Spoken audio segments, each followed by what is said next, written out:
15 lakh students give NEET every year, and yet only 80,000 students are able to get into government medical colleges. Why is that so? ऐसा क्यों हो रहा है?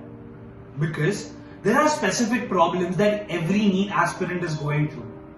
What to study, how much to study, where to study from, what not to study is also very important. Hi, I am Akansh Kothari. I am a second year MBBS student studying in Rajiv Gandhi Medical College and Chhatrapati Shivaji Maharaj Hospital. I scored 99 percentile in NEET 2018.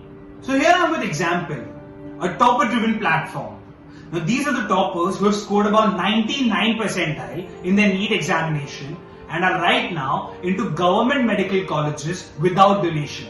So these are the toppers who know how to clear NEET, what to study, from where to study, how much to study, all together captured in the Exampil app in form of toppers handwritten notes, question bank, video lectures, also intelligent flashcards and an online test series platform. So learn from the toppers who have scored about 99 percentile on the Exampil app now.